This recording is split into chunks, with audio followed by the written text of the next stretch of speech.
Hello students, हम लोग chapter 1 आपका जो 11th की केमिस्ट्री का है, some basic principles of chemistry, उसमें कंसंट्रेशन टर्म्स को फ़िलहाल डिस्कस कर रहे हैं।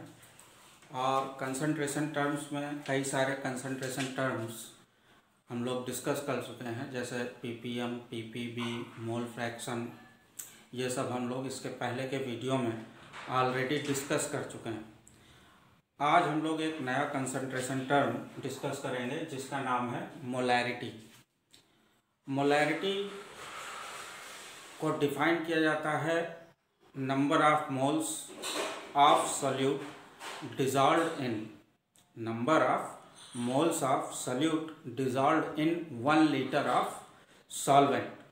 तो 1 लीटर सॉल्वेंट में सॉल्यूट के कितने मोल घुले हुए हैं, वही उस सॉल्यूशन की मोलैरिटी कही जाती है। जैसे इसका अगर हमें फार्मूला बनाना हो तो हम फार्मूला इसका बना सकते हैं कि molarity is equal to number of moles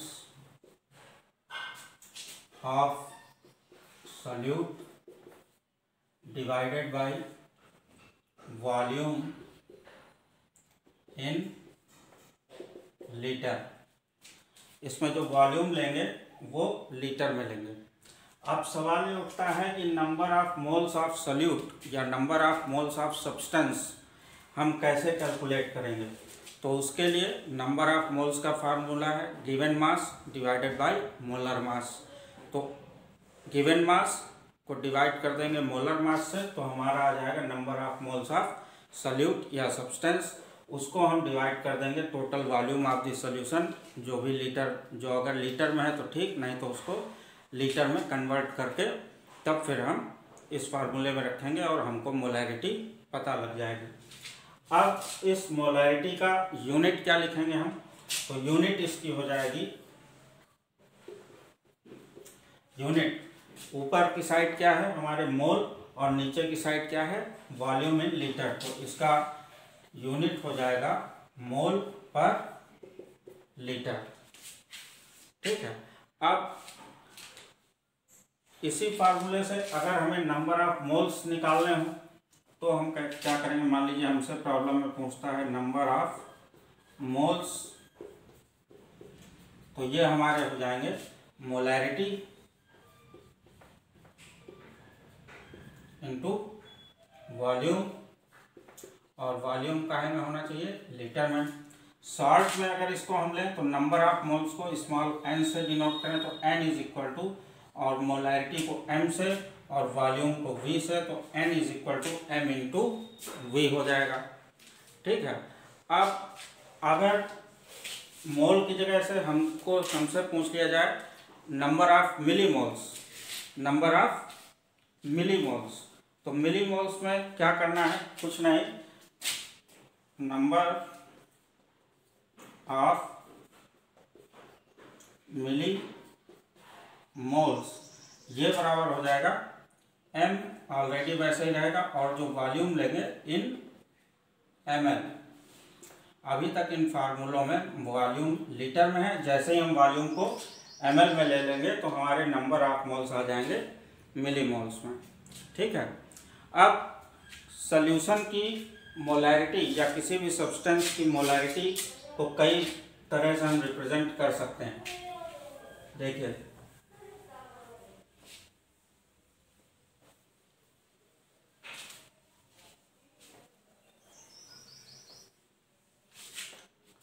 जैसे कहीं किसी क्वेश्चन में दिया है सेमी मोलर,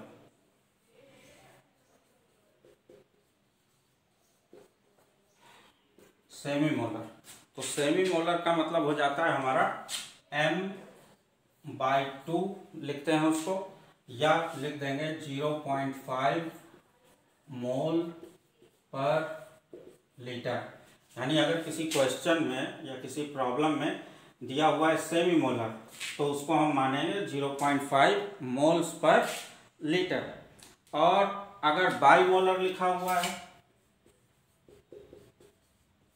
बाई मोलर, तो बाई का मतलब आप जानते हैं, बाई माने 2, तो 2 है तो इसका मतलब ये लिखा जाएगा 2m यानी 2 मोल पर लीटर। ठीक। और अगर डेसीमोलर लिखा है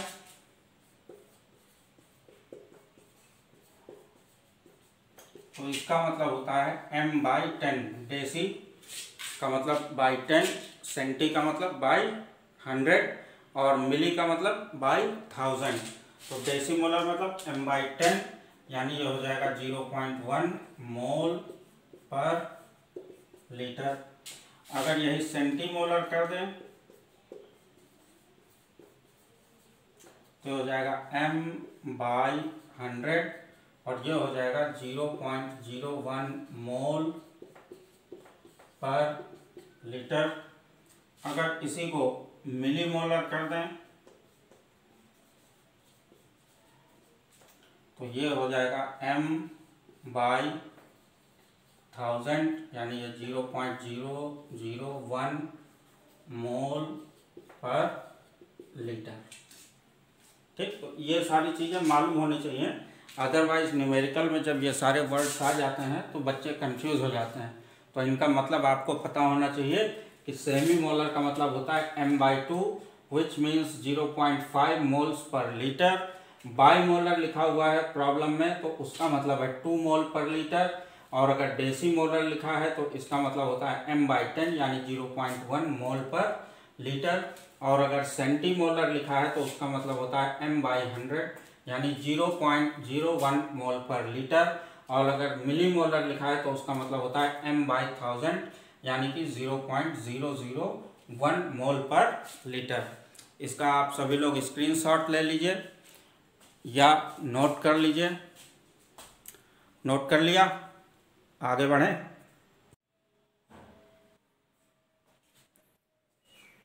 चलिए ये एक क्वेश्चन लेते हैं मोलैरिटी पर बेस्ड। क्वेश्चन ये बोलता है calculate the mass of NaCl required to produce 100 ml of semi molar solution. तो इसमें कैसा सोल्यूशन है हमारा? सेमी मोलर है। देखिए सेमी मोलर का मतलब अभी थोड़ी देर पहले आपने नोट किया है semi molar means m/2 which means 0.5 मोल पर लीटर। यानी ये जो सोल्यूशन हमको दिया गया है प्रॉब्लम में उसकी मोलैरिटी क्या है? 0.5 मोल पर लीटर। और इस सोल्यूशन का वॉल्यूम कितना प्रोड्यूस होना है? ये दे रखा है 100 ml यानी वॉल्यूम ये है 100 ml। अब मोलैरिटी में वॉल्यूम हमेशा हमें किस में लेना होता है? जहाँ तक हो सके लीटर में। तो 100 ml को हम कन्वर्ट करेंगे लीटर में तो ये आ जाएगा 0.1 लीटर। ठीक है। अब 0.5 मोल पर लीटर का 0.1 लीटर सोल्यूशन बनाने के लिए हमको NaCl के कितने मोल चाहिए होंगे ये हम निकाल सकते हैं, क्योंकि नंबर ऑफ मोल्स का फार्मूला अभी थोड़ी देर पहले आपने नोट किया है N = m × V यानी मोलैरिटी इंटू वॉल्यूम। ये मोलैरिटी हमारी 0.5 और ये है 0.1 और ये हमारा आ जाएगा 0.05 मोल्स।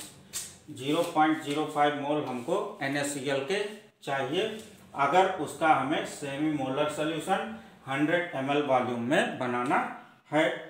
अब NaCl के नंबर ऑफ मोल्स आ गए तो इसका हम वेट कितना चाहिए या मास कितना चाहिए वो हम कैलकुलेट कर सकते हैं, क्योंकि N हमको पता है यानी नंबर ऑफ मोल्स के बराबर होता है गिवन मास अपॉन मोलर मास। गिवन मास अपॉन मोलर मास। और यहाँ से हम गिवन मास निकाल सकते हैं। अगर वो W लें तो W बराबर हो जाएगा नंबर ऑफ मोल्स यानी 0.05 into molar mass. Molar mass इसका NaCl का 58.5। इसको सॉल्व कर लें तो 5 5 जा 25 2 और 5 8 जा 30 32 3 5 5 जा 25 28।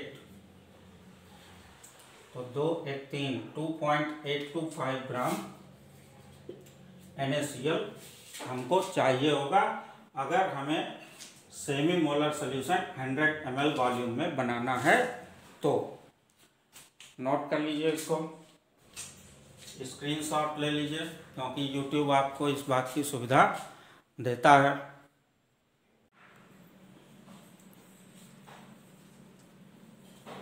चलिए मोलरिटी पर थोड़ा सा आगे बढ़ते हैं और डिस्कस करते हैं मोलरिटी आफ्टर डाइल्यूशन। देखिए डाइल्यूशन का प्रोसेस क्या है। डाइल्यूशन के प्रोसेस में सपोज आप ऐसे समझ सकते हैं साधारण भाषा में कि आपको बहुत कड़वी दवा मिली डॉक्टर से, उस कड़वी दवा को थोड़ा सा हल्का करने के लिए आप उसमें थोड़ा सा पानी मिक्स करके उसको पी लेते हैं।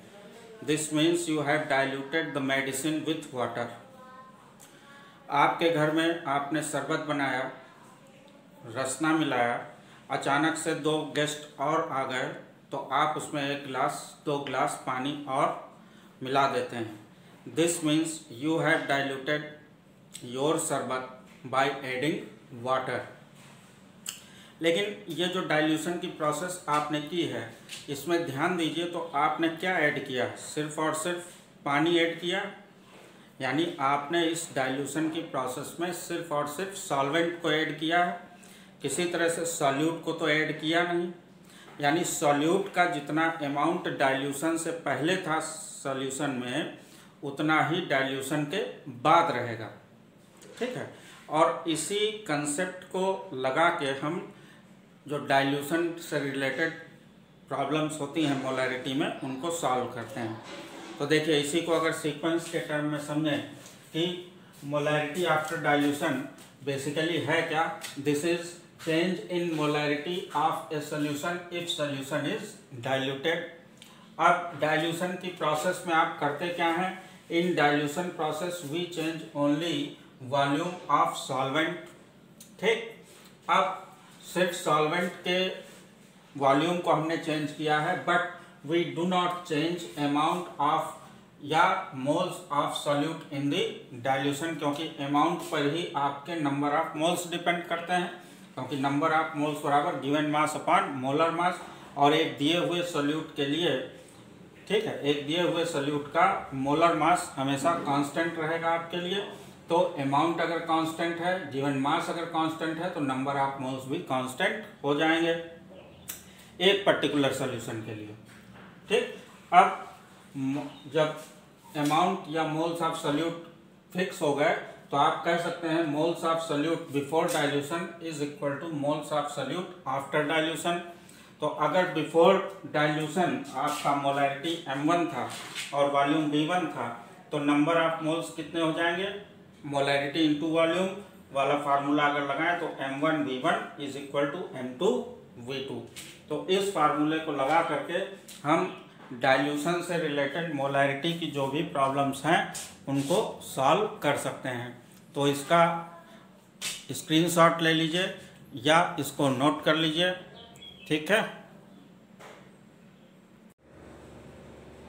चलिए ये क्वेश्चन लेते हैं जो ये बोल रहा है, how much water to be added to 2 molar 200 ml solution of HCl so that it become 0.2 molar after dilution.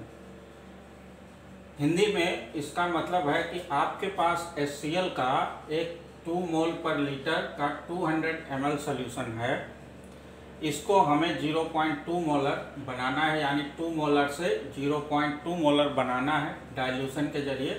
तो कितना पानी इसमें मिलाना पड़ेगा। ठीक है, अब जब पानी मिलाएंगे तो वही जस्ट पहले अभी जो कॉन्सेप्ट आपको बताया है कि जब डाइल्यूट करेंगे, पानी मिलाएंगे या कोई दूसरा सॉल्वेंट किसी सॉल्यूशन में मिलाएंगे, तो इस पूरी प्रोसेस में हम सॉल्यूट को ऐड नहीं कर रहे हैं। यानी डाइल्यूशन के पहले और डाइल्यूशन के बाद मोल्स ऑफ सॉल्यूट सेम रहने वाले हैं। ठीक है, तो वही number of moles of solute before dilution हमारे m1 v1 है, और आफ्टर डाइल्यूशन ये हो गए हमारे m2 v2। तो डाइल्यूशन से पहले हमारा मोलैरिटी था 2 मोलर और वॉल्यूम था 200 ml। ठीक, अब डाइल्यूशन के बाद हमारा मोलैरिटी हो गया 0.2 मोल और मान लिया वॉल्यूम हमारा हो गया V ml, क्योंकि इधर ml में लिया है तो इधर भी ml में ही रहेगा। तो अब V हम निकाल सकते हैं, V बराबर हो जाएगा 2 × 200 डिवाइडेड बाई 0.2। ये पॉइंट हटाएंगे, यहाँ 0 बढ़ेगा, 2 से 2 कट जाएगा, ये आ जाएगा हमारा 200 ml वॉल्यूम। यानी अगर 0.2 मोल पर लीटर का सॉल्यूशन बनेगा तो उसका टोटल वॉल्यूम होगा 2000 ml। ऑलरेडी हमारे पास 200 ml है सॉल्यूशन में पहले से, तो कितना पानी हमको ऐड करना पड़ेगा? वाटर टू बी एडेड, देखिए 2000 ml आपको चाहिए और 200 ml आपके पास पहले से है, तो इसको घटा देंगे तो यह हो जाएगा 1800 ml। ठीक है, नोट कर लीजिए इसको या स्क्रीनशॉट ले लीजिए।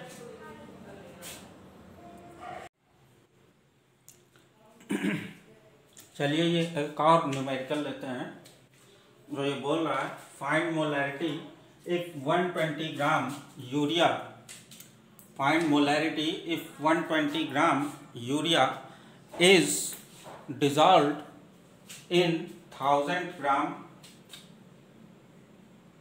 water, find molarity of solution if density of solution is 1.12 gram per ml। ठीक है, तो यूरिया इसमें हमारा 120 ग्राम दिया है, तो सबसे पहला काम हम यूरिया के नंबर ऑफ मोल्स कैलकुलेट कर लेते हैं। तो यूरिया के नंबर ऑफ मोल्स हमारे कितने हो जाएंगे? नंबर ऑफ मोल्स इसके यूरिया यानी कि सल्यूट के नंबर ऑफ मोल्स हमारे हो जाएंगे गिवन मास अपॉन मोलर मास। गिवन मास है हमारा 120 ग्राम और यूरिया का मोलर मास होता है 60, तो 60 से इसको डिवाइड करेंगे तो ये आ जाएगा 2। यानी जो सॉल्यूशन है हमारा उसमें हमारे यूरिया के 2 मोल डिजॉल्व हैं। ठीक है, अब जरा मास ऑफ सॉल्यूशन आप देखने की कोशिश करें। मास ऑफ सॉल्यूशन में हमारा 1000 ग्राम वाटर है और 120 ग्राम आपका यूरिया है, तो मास ऑफ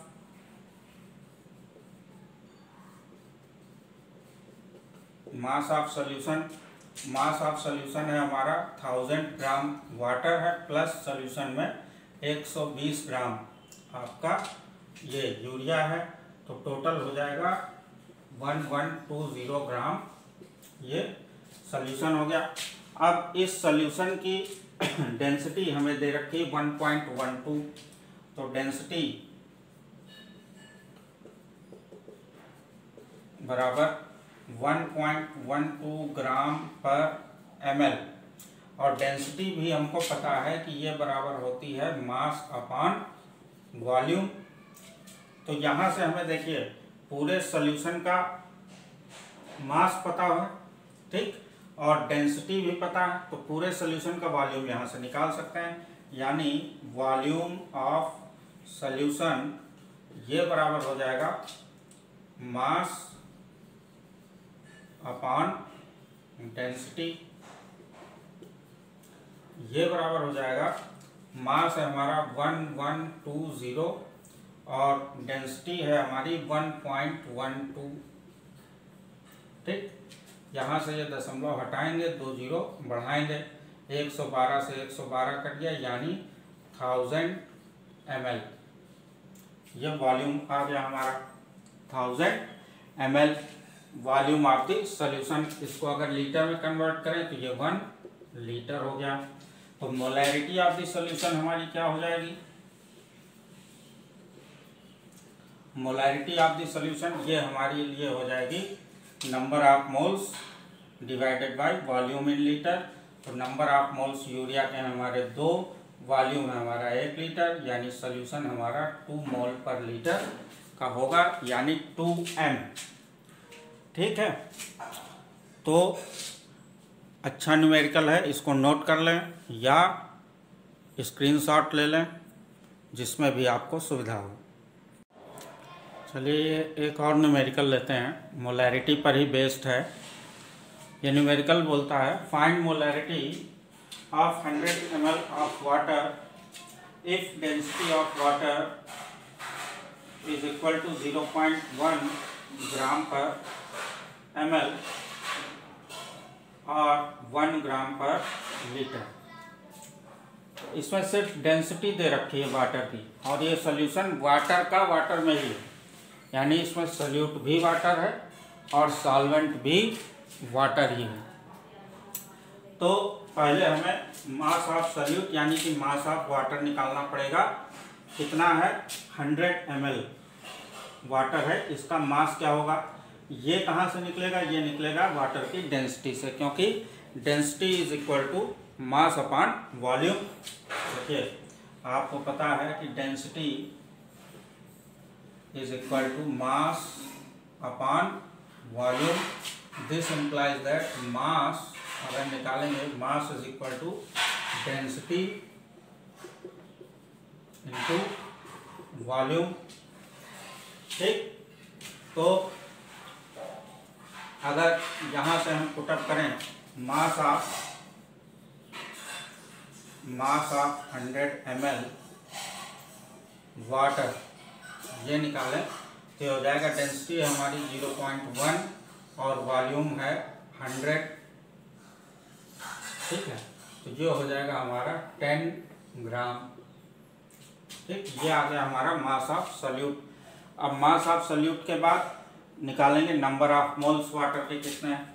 तो number of moles of water, ये given mass upon molar mass. तो गिवन मास हमारा हो गया 10 ग्राम और मोलर मास वाटर का हो गया 18 ग्राम। ये इसके नंबर ऑफ मोल्स आ गए।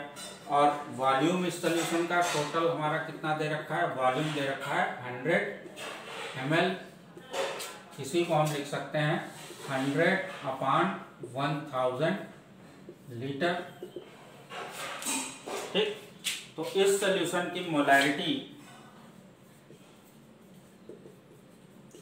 Number of moles of solute यानी 10/18 divided by volume of solution, यह है 100/1000। ठीक, तो ये 100 10 और ये 10 ऊपर जाएगा, तो ये 10 × 10/18, ये बराबर हो जाएगा 100/18। तो ये हो जाएगा 18×5 90, 5 बचेंगे, 18×5 90, 10 बचेंगे, सॉरी 10 के आगे फिर 0 बढ़ेगा, तो फिर से 18×5 90, 0.5 ये इस तरह से इन्फिनिट टाइम्स तक 55.55555 आता ही चला जाएगा। तो इस तरह से आप इस प्रॉब्लम को अप्रोच कर सकते हैं। ठीक, तो इस तरह से आपने देखा कि मोलैरिटी का कॉन्सेप्ट बेसिकली मोल कॉन्सेप्ट से ही रिलेटेड है। अगर मोल कॉन्सेप्ट आपको अच्छे से आता है तो मोलैरिटी के कॉन्सेप्ट में आपको किसी तरह की कोई ज़्यादा दिक्कत आने वाली नहीं है। तो इसका स्क्रीनशॉट ले लीजिए या इसको नोट कर लीजिए। मोलैरिटी में अब जो एक नेक्स्ट टॉपिक है हमारा छोटा सा, उसको हम बोलते हैं मोलैरिटी ऑफ मिक्सचर्स। मिक्सचर्स का मोलैरिटी निकालना कि आपके पास 2 सॉल्यूशन दे रखे हैं और उन दोनों को मिक्स कर देते हैं, तो उन दोनों को मिक्स करने के बाद जो हमारा रिजल्टेंट सॉल्यूशन होगा उसका मोलैरिटी क्या होगा, कितना होगा और उसको कैसे निकालेंगे, इस पर थोड़ा सा डिस्कशन करना ज़रूरी है, क्योंकि कई बार इस पर इससे रिलेटेड प्रॉब्लम्स भी आ जाती हैं।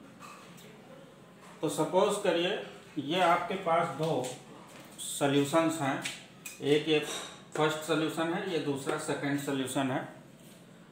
मान लेते हैं कि जो हमारा फर्स्ट सॉल्यूशन है इसका मोलैरिटी M1 है और ये इसका मोलैरिटी V1 है, और ये जो सेकंड सॉल्यूशन है इसका मोलैरिटी M2 है और इसका मोलैरिटी वॉल्यूम V2 है।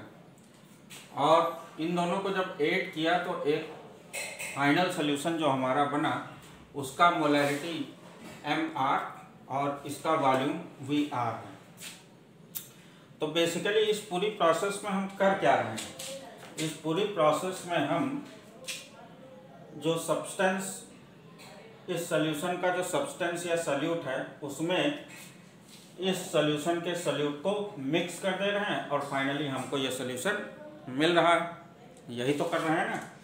यानी अगर इसके नंबर ऑफ मोल्स निकालें और इसके नंबर ऑफ मोल्स निकालें, उन दोनों को जोड़ दें तो वो बराबर हो जाएंगे इसके नंबर ऑफ मोल्स के। यही कॉन्सेप्ट इस पूरी कैलकुलेशन में लगाना है हमको कि इसके नंबर ऑफ मोल्स प्लस इसके नंबर ऑफ मोल्स ये बराबर इस रिजल्टेंट सॉल्यूशन के नंबर ऑफ मोल्स। यानी इसके फर्स्ट सॉल्यूशन के नंबर ऑफ मोल्स हमारे कितने हो जाएंगे, ये हो जाएंगे M1V1। सेकेंड सॉल्यूशन के नंबर ऑफ मोल्स हमारे कितने हो जाएंगे, M2V2। और इन दोनों को ऐड कर देंगे तो फाइनली इस तीसरे सॉल्यूशन के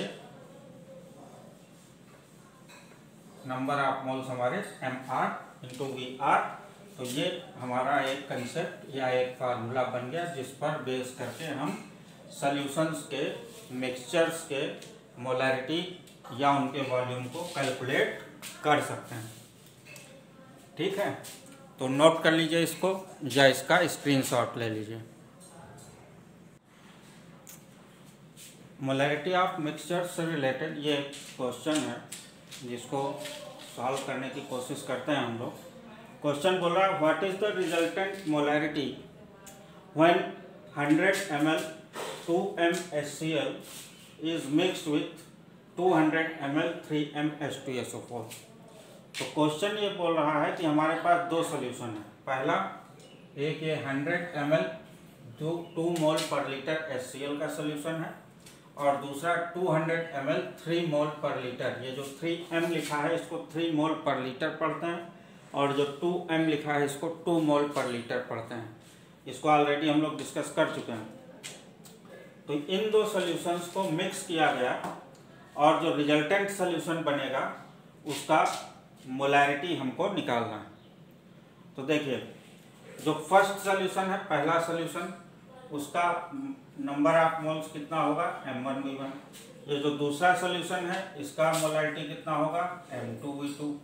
और जो रिजल्टेंट सॉल्यूशन क्या है MR और वॉल्यूम उसका VR। तो पुटअप करते हैं। देखिए पहले सॉल्यूशन का वॉल्यूम मोलैरिटी है 2, वॉल्यूम है 100 ml प्लस दूसरे सॉल्यूशन का मोलैरिटी है 3 और वॉल्यूम है 200 और रिजल्टेंट सॉल्यूशन का मोलैरिटी निकालना है। और रिजल्टेंट सॉल्यूशन का वॉल्यूम कितना होगा, देखिए ध्यान से, ये 200 ml और ये 100 ml वॉल्यूम आपस में जुड़ जाएगा। समझ रहे हैं, ये 200 ml और ये 100 ml वॉल्यूम आपस में जुड़ जाएगा। तो इन दोनों को अगर जोड़ देते हैं तो ये 300 ml बन जाएगा। अब इसी को सॉल्व कर लेना है और प्रॉब्लम हमारी बन जाएगी। तो ये 200 प्लस 3 दूना 6 600 ये बराबर MR इंटू 300। अब इसी को और सॉल्व कर लें तो ये हो जाएगा 800 is equal to MR into 300 और MR बराबर फिर हो जाएगा 800 बटे 300। तो ये 8/3 ये बराबर हो जाएगा 8/3 मोल पर लीटर। तो इस तरह से हम मिक्सचर्स की मोलैरिटी से रिलेटेड प्रॉब्लम्स को बहुत आसानी से सॉल्व कर सकते हैं। तो इसको नोट कर लीजिए या स्क्रीनशॉट ले लीजिए। मिक्सचर्स की मोलैरिटी से रिलेटेड ये एक दूसरी प्रॉब्लम है, चलिए इसको सॉल्व करते हैं। प्रॉब्लम बोल रही है find resultant molarity of mixture when 100 ml 2M HCl is mixed with 200 ml 3M H2SO4 and final volume is made up to 1 liter। यानी दो सोल्यूशन है, दोनों सोल्यूशन को मिक्स किया गया और जो फाइनल सोल्यूशन बना उसका वॉल्यूम फाइनली 1 लीटर पानी को मिक्स करके या जो भी उसका सॉल्वेंट है उसको मिक्स करके रिजल्टेंट सोल्यूशन का फाइनल वॉल्यूम 1 लीटर कर दिया गया। ये प्रॉब्लम में दिया हुआ है, यानी जो रिजल्टेंट सोल्यूशन का वॉल्यूम लेंगे वो हमको अब 1 लीटर लेना है और उसी रिजल्टेंट सोल्यूशन की मोलैरिटी हमको निकालनी। तो ये देखिए, ये पहला सोल्यूशन है हमारा 100 ml 2m HCl और ये दूसरा सोल्यूशन है हमारा 200 ml 3m H2SO4 और ये फाइनल सोल्यूशन है हमारा जिसका वॉल्यूम 1 लीटर। तो कॉन्सेप्ट में पुटअप करते हैं कि moles of first solution plus moles of second solution is equal two moles of final solution. ठीक, पुटअप कर दें इसको। तो मोलैरिटी है फर्स्ट सोल्यूशन की हमारे 2 और वॉल्यूम है 100 प्लस मोलैरिटी सेकेंड सोल्यूशन की 3 और वॉल्यूम 200 ml और फाइनल सोल्यूशन की मोलैरिटी हमको निकालनी है और फाइनल सोल्यूशन का वॉल्यूम इस बार हमको दे रखा है कि ये 1 लीटर कर दिया गया है।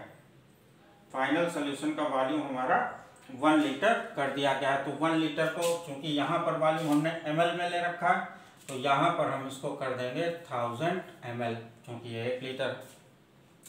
ठीक है, तो इसी को सॉल्व कर लेते हैं। तो ये हो जाएगा 200 प्लस 3 दूना 6 600 और ये बराबर mr इंटू 1000।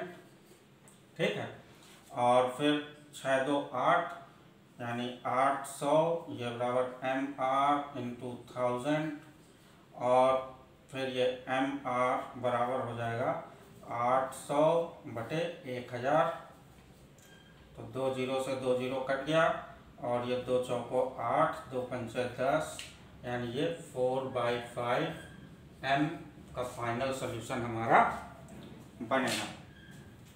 ठीक, दशमलव में चाहे तो इसको लिख सकते हैं, ये बराबर हो जाएगा 0.8 m यानी 0.8 moles per litre.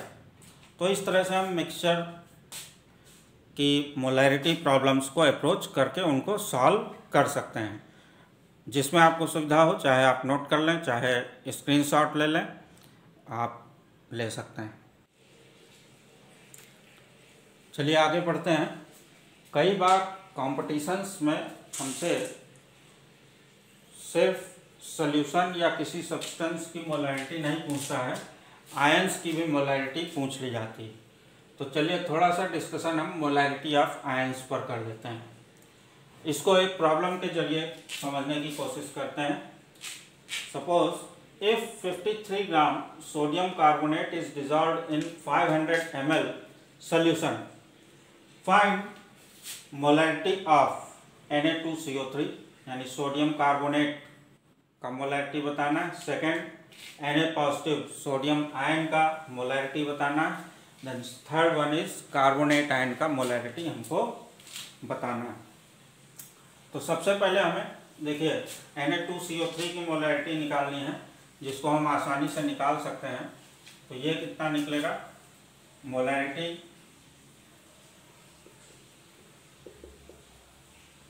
Of Na2CO3 is equal to number of moles of Na2CO3 divided by volume.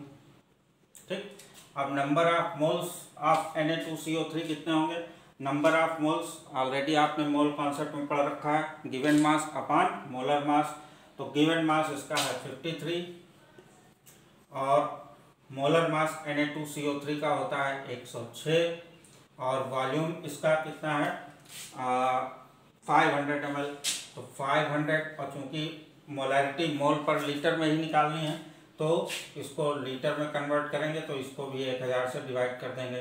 तो ये 53 2 जा और ये 501 और 5 2 जा, तो ये टोटल 1/2 से 1/2 कट जाएगा। तो ये टोटल 1 मोल पर लीटर का मोलैरिटी आएगा हमारा सोडियम कार्बोनेट का। अब सेकेंड पार्ट पे आते हैं। इससे सेकेंड पार्ट में हमको बताना है सोडियम आयन की मोलैरिटी हमारी कितनी होगी। तो सोडियम आयन की मोलैरिटी देखिए, हमको कैलकुलेशन कुछ नहीं करना है, थोड़ा सा जो आपने ऑलरेडी इसी चैप्टर में हमने स्टोशियोमेट्रिक कैलकुलेशंस को पढ़ा है, वही उसी का कॉन्सेप्ट यहाँ पे अप्लाई होगा, कोई नई चीज़ यहाँ पर अप्लाई नहीं होगी। तो Na2CO3 देखिए, सोडियम कार्बोनेट जब सॉल्यूशन में जाएगा तो ये आयोनाइज होगा। आयोनाइज ये कैसे होगा, 2Na पॉजिटिव और प्लस CO3 डबल नेगेटिव। अब इसकी स्टोशियोमेट्री को समझने की कोशिश कीजिए। जब Na2CO3 का 1 मोल डिसोसिएट होता है, कितना मोल, इसका 1 मोल डिसोसिएट होता है, तो इसके कितने मोल बन रहे हैं, 2 मोल, और इसका कितना मोल बन रहा है, 1 मोल। स्टोशियोमेट्रिक कैलकुलेशंस पार्ट 1 में हमने इसी चीज़ को तो डिस्कस किया था कि ये हमारा सब्जेक्ट केमिस्ट्री है, मैथमेटिक्स नहीं है। अगर मैथ के हिसाब से देखें तो ये 2 और 1 मिलके कितना होना चाहिए, इधर 3, लेकिन ये मैथ नहीं है, ये क्या है, केमिस्ट्री है, इस बात का विशेष ध्यान रखें। तो इसका 1 मोल इसके 2 मोल को जनरेट करता है और कार्बोनेट आयन के 1 मोल को जनरेट करता है, यानी इसकी स्टोशियोमेट्री हो गई 1:2:1। ठीक है। अब मोलैरिटी ऑलरेडी हमारी कितनी निकली थी यहाँ सोडियम कार्बोनेट की, 1 मोल पर लीटर।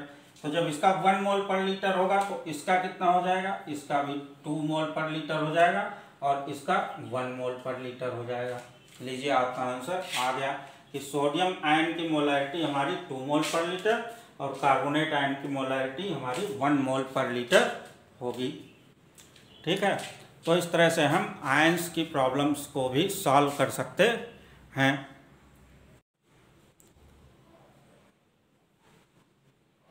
चलिए, मोलैरिटी ऑफ आयंस में एक दूसरी प्रॉब्लम लेते हैं। ये प्रॉब्लम बोल रही है, find molarity of H positive ion if 49 gram H2SO4 is dissolve in 250 ml solution. तो पहले इसका मोलैरिटी निकालना पड़ेगा H2SO4 का, उससे फिर हम H पॉजिटिव की मोलैरिटी निकाल सकते हैं, क्योंकि डिजॉल्व क्या कर रहे हैं, H2SO4। तो पहले हमको H2SO4 का मोलैरिटी निकालना पड़ेगा और फिर H2SO4 को आयोनाइज करवाएंगे और उसमें स्टोशियोमेट्री का कॉन्सेप्ट लगा के तब हम H पॉजिटिव की मोलैरिटी तक पहुँचेंगे। देखिए, कॉम्पिटिशन्स में सवाल कभी भी डायरेक्ट नहीं आते, इसी तरह घुमा घुमा के पूछा जाएगा, समझ रहे हैं। तो इस चीज़ की थोड़ी थोड़ी आदत अभी से डालना शुरू कीजिए। देखो, मोलैरिटी ऑफ H2SO4 जो हो जाएगा number of moles upon volume of H2SO4। तो नंबर ऑफ मोल H2SO4 के कितने होंगे, given mass of H2SO4 divided by molar mass of H2SO4। तो गिवन मास H2SO4 का ये है 49 ग्राम, तो हो जाएगा 49, और H2SO4 का मोलर मास कितना होता है, H2SO4 का मोलर मास आप निकाल भी सकते हैं कि H2SO4 का मोलर मास हो जाएगा 2H + S + 4 × O। तो ये हो जाएगा 2 + 32 + 4 × 16 × 64। तो इसको जोड़ दीजिए, 2 2 4 4 8 यहाँ से कुछ नहीं, 6 3 9, यानी ये 98 मोलर मास हो गया H2SO4 का। तो ये 98 डिवाइडेड बाय वॉल्यूम है इसका 250 ml। तो 250 डिवाइडेड बाय 1000 करना पड़ेगा, क्योंकि मोलैरिटी के लिए वॉल्यूम को हम हमेशा लीटर में लेते हैं। तो 49 × 2 = 98 और 250 चौको 1000, तो ये आ गया 1/2/1/4। तो ये आ जाएगा 2। ठीक, कितना आ जाएगा, 2, और ये 2 मोल पर लीटर बोलेंगे इसको। ठीक, अब H2SO4 को जरा आयोनाइज करके देखते हैं। देखिए, ये H2SO4 है, ये इस तरह से आयोनाइज होगा, 2H positive plus SO4 negative, ऐसे ही तो होगा ना। अब H2SO4 इस तरह से आयोनाइज होगा तो इसका स्टोशियोमेट्री क्या है, ध्यान से देखिए, यहाँ कुछ नहीं लिखा है, यानी 1 माना जाएगा। यानी H2SO4 का 1 मोल डिसोसिएट होता है तो हाइड्रोजन आयन के 2 मोल बन रहे हैं और सल्फेट आयन का 1 मोल बन रहा है। समझ में आई बात। यानी इसका 1 मोल डिसोसिएट होता है तो आपको हाइड्रोजन आयन के 2 मोल और सल्फेट आयन का सिर्फ 1 मोल मिल रहा है। ठीक, यानी स्टोसियोमेट्री हो गई 1:2:1। अब फिर से बोलूँगा, यहाँ मैथ मत लगाने लगिएगा कि ये 1 मोल टूटता है तो इसका 2 और इसका 1, तो ये दोनों जुड़ के तो 2 1 3 होगा और ये इधर से बराबर होना चाहिए। ऐसा नहीं, ये मैथमेटिक्स नहीं है, ये मैथमेटिक्स नहीं पढ़ रहे हैं आप पढ़ रहे हैं केमिस्ट्री। केमिस्ट्री के रिएक्शंस में फॉलो होगा स्टोसियोमेट्री, जिसको ऑलरेडी इसी चैप्टर में हमने स्टोसियोमेट्रिक कैलकुलेशंस में बहुत डिटेल में कॉन्सेप्ट प्लस प्रॉब्लम्स के साथ डिस्कस किया हुआ है। अगर नहीं पढ़ा है अभी तक तो उस वीडियो को जाके एक बार देख लीजिए, अपने नोट्स बना लीजिए, कॉन्सेप्ट को क्लियर कर लीजिए, तब फिर यहाँ पर आइए। तो ये H2SO4 आयोनाइज होगा तो 1 मोल H2SO4 के आयोनाइज होने से हमको 2 मोल H पॉजिटिव और 1 मोल सल्फेट आयन बन रहा है। अब H2SO4 हमारा कितना है 2 मोल पर लीटर, तो ये 1 पर कितना बनता है हाइड्रोजन आयन 2, तो 2 पर कितना बन जाएगा 4, यानी हाइड्रोजन आयन का कंसंट्रेशन हो गया हमारा 4 मोल पर लीटर। और सल्फेट आयन का कितना होगा, 1 पर कितना बन रहा है सल्फेट 1, तो 2 पर कितना बनेगा 2। ठीक, तो हाइड्रोजन आयन का कंसंट्रेशन आपका आ गया 4 मोल पर लीटर और सल्फेट आयन का कंसंट्रेशन आपका आ गया 2 मोल पर लीटर। तो इस तरह से आप कॉम्पिटिशन्स में आने वाली प्रॉब्लम्स को बड़े आसानी से क्रैक कर सकते हैं अगर आपका बेसिक कॉन्सेप्ट क्लियर है तो इस तरह से ये मोलैरिटी ऑफ आयंस आपका ख़त्म होता है और यहीं पर अब मोलैरिटी को रोकेंगे और मूव करेंगे नेक्स्ट टॉपिक की तरफ। हम अगले लेक्चर में हम लोग डिस्कस करेंगे इक्विवेलेंट मास। ठीक है, तब तक के लिए थैंक यू, गुड नाइट। जिस किसी भी समय आप देख रहे हैं गुड